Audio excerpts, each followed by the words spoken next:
Saudara, Yayasan Terang Warta Rohani Kota Batu, Jawa Timur bekerja sama dengan penerbit Kalam Hidup Bandung, Jawa Barat menghadirkan sebuah program Jembatan Hati bagi Anda. Jembatan Hati adalah program siaran yang memaparkan kondisi dan sifat-sifat hati manusia. Selamat mendengarkan.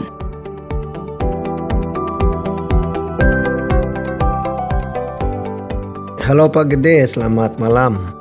Ya, halo Pak Jamal. Bagaimana? Pak Gede di mana nih?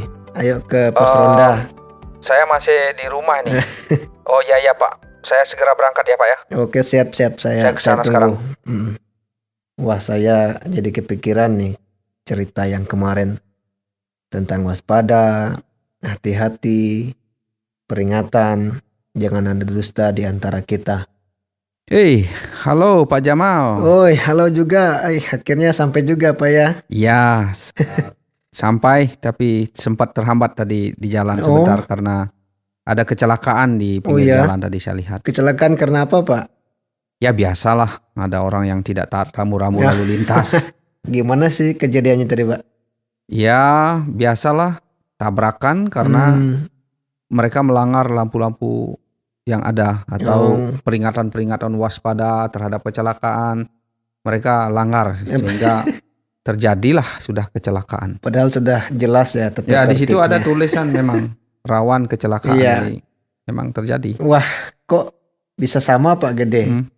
Ini waktu Bapak datang dari sana saya sempat merenungkan pembicaraan kita yang minggu lalu tentang kewaspadaan.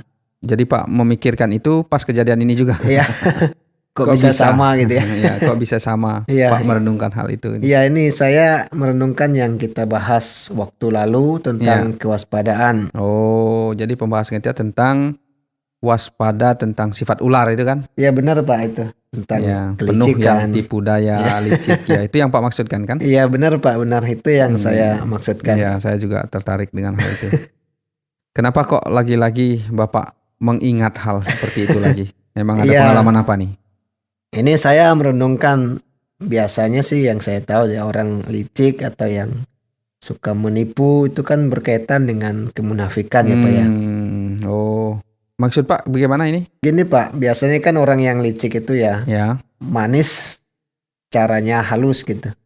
Misalnya kelihatan orangnya sangat baik, sampai-sampai kita sangat percaya dengan perkataannya yang indah gitu. Oh, jadi Pak memikirkan hal-hal seperti itu ya? Iya Pak, apalagi kan orang yang suka nipu bahasanya kan keren-keren lah. Ya. Tetapi tidak sesuai dengan kenyataannya. Oh begitu Pak. Ya memang orang-orang hal yang seperti itu pasti ada saja di antara kita. Iya. Asal kita jangan mengikuti jejak seperti itu gitu. Siapa Gede? Tapi saya juga merasa nih bahwa saya seperti orang munafik juga Pak. Di depan orang baik, kelihatan tulus, tapi di belakang tidak seperti itu juga. Jadi Pak Jamal memikirkan begitu, saya agak bingung nih. Contohnya gimana Pak Jamal? Ya contohnya begini Pak, saya kan sering nyupir. Ya anggaplah orang suka jalan di lalu lintas kan sudah tertulis peraturannya. Tapi saya justru tidak menaati itu. Ya menurut saya sih saya orang munafik Pak. Waduh, terus?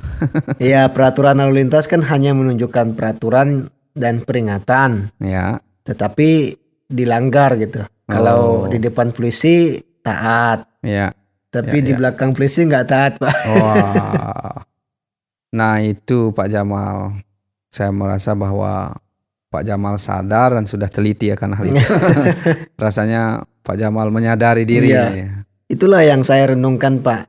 Kita waspada, bahaya menunggumu itu kan sudah benar sekali dan persis seperti yang Pak katakan tadi, ada orang kecelakaan. Padahal ada peringatan waspada, orang nggak waspada begitu ya. Iya.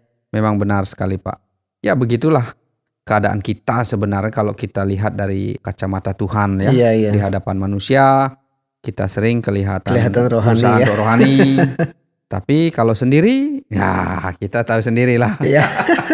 Kita kadang sembahyang juga terpaksa kan. Terpaksa ya.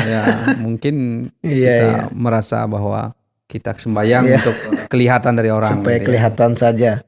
Ya. Saya setuju Pak. Kalau membahas hal-hal sembahyang itu saya rasanya malu. Karena saya termasuk juga orang seperti itu. Aduh, bagus dong kalau harus sadar karena itu. Paling tidak sadar diri lah ya. Iya. Pak Gede, saya taat sih sembahyang kalau ada orangnya. Atau saya mau dilihat lah seperti itu. Padahal sebenarnya tidak seperti itu. Waduh, nah ini namanya membohongi diri sendiri.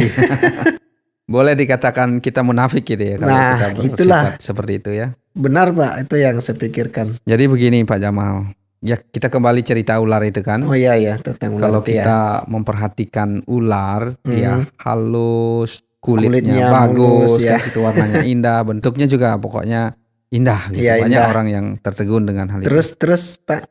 Tapi sebenarnya natural aslinya indah di luarnya itu tidak seindah apa yang ada di dalamnya. Bahkan berbahaya sekali dia. Ada berbisa ya. Memiliki racun yang sangat mematikan itu. Iya, tuh jelas racunnya mematikan. Itu gambaran kita juga ya kan. Iya Pak, benar Pak. Jadi demikian juga kita sebagai manusia Pak Jamal. Kita kadang kelihatan baik, sopan, tetapi bisa menggigit orang atau menipu ya. Memanfaatkan perkataan, tingkah laku, kebiasaan yang tidak baik begitu. Benar Pak, saya setuju dengan pendapat Pak. Dan saya sih pernah dengar ada istilah katanya begini, lidah tak bertulang. Oh itu seperti lagu ya. Tidak memang dapat lidah dipastikan tak bertulang. Sebenarnya. Ya itu katanya tidak dapat dipastikan. Wah kita ini. Itu keren Pak. Ungkapan Pak Jamal itu memang pengalaman ya Pak ya. Ya. Pernah lidahnya tak bertulang. Iya sudah benar ya. Soal pengalaman ada sih Pak. Tapi maksud saya kan omongan kita itu tidak dapat dipercayai. Kelihatan manis tetapi menusuk. Menusuk begitu, ya. Itu menyakitkan ya. Iya. Ya banyak orang yang kita sadari bahwa ada janji manis begitu ya. Tapi tidak ini dibuatnya ya. Kadang-kadang kemunafikan dalam hidup ini ya seperti itu. Tapi sebenarnya kalau kita lihat orang seperti itu tuh nggak terlalu bahagia juga. Kadang ada sih hati nurani terhantui oleh kecemasan dan dihantui oleh keberdosaan. Karena ini berdosa juga kan, ya bisa juga begitu. Iya karena perbuatan sendiri Pak perbuatan sendiri. Benar Pak. Tapi kalau diperhatikan sekilas ya Pak, ini menurut saya nih. Kayaknya orang yang munafik tuh hidupnya aman, santai aja. Ya kadang-kadang sih tidak seperti itu Pak. Ada kata bijak begini juga mengatakan bahwa di sebelah luar kamu tampaknya benar di mata orang, tetapi di sebelah dalam kamu penuh kemunafikan. Wah keren ini. Dan kedurjanaan gitu ya. Keren. Jadi penampilan luar Pak ini boleh saja menjadi layar yang baik. Iya. Jadi di dalamnya kita tidak tahu, tidak bisa memastikan. Untuk itu kita harus ingat tentang satu kata waspada terhadap diri sendiri. Itu kan gitu Pak ya. Ya penting itu harus waspada. Dan saya sangat setuju Pak. Kata-kata bijak yang Pak sampaikan tadi itu luar biasa. Dan itu menusuk sekali ke hati rasanya.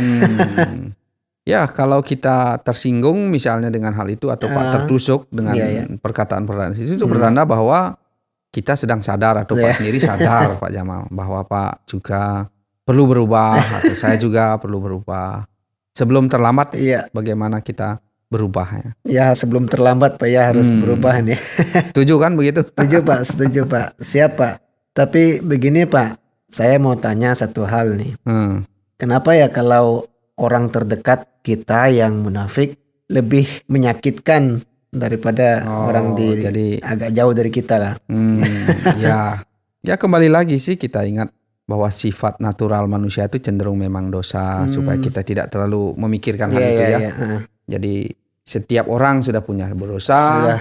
Jadi seperti yang pernah kita bahas juga manusia yang awalnya di Taman Eden itu kan sudah jatuh. Jadi kita mewarisi sifat dosa-dosa seperti itu. Jadi wajar orang lain salah, penuh dengan kegagalan di dalam hidupnya. Jadi terlebih teman dekat bisa juga dipakai oleh iblis ya untuk menghancurkan kita, ya. Gitu ya. Aduh ini memang benar ini.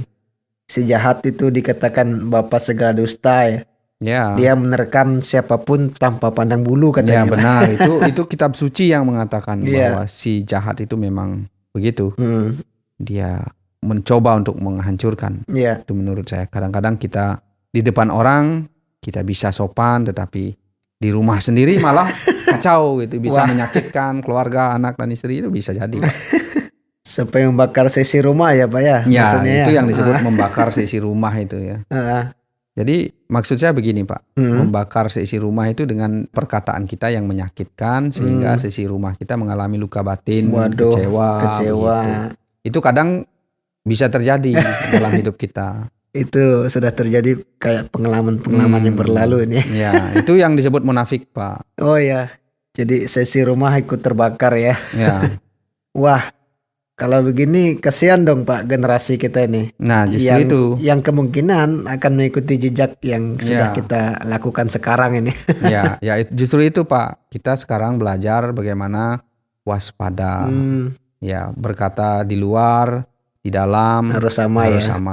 Benar Pak. Baik di luar rumah, di dalam rumah. Iya.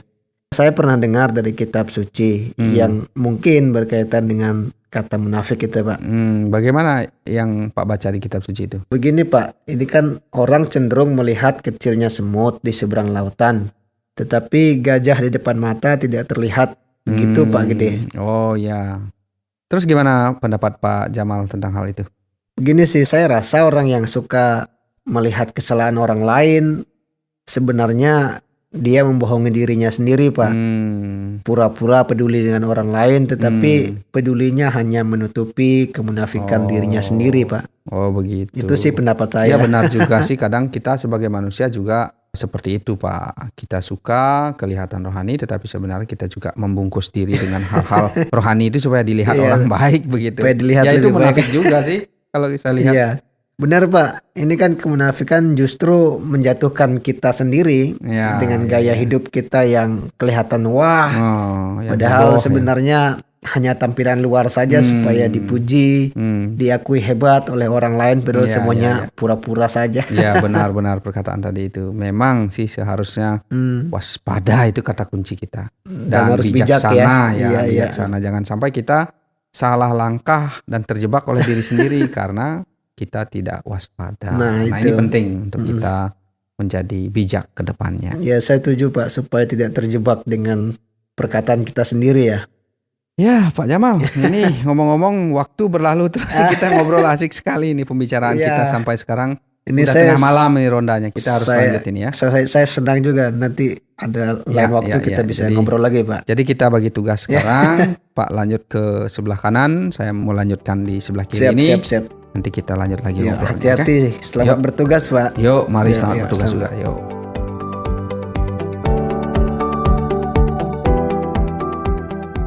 Saudara, terima kasih sudah mendengarkan program Jembatan Hati. Program ini dipersembahkan atas kerjasama Yayasan Terang Warta Rohani Kota Batu, Jawa Timur, dan Penerbit Kalam Hidup Bandung, Jawa Barat. Apabila ada pertanyaan dan saran, silahkan kirimkan ke SMS atau WhatsApp ke nomor 081 333 777 386. Anda juga dapat mengakses Penerbit Kalam Hidup melalui website di www.kalamhidup.com. Sampai jumpa!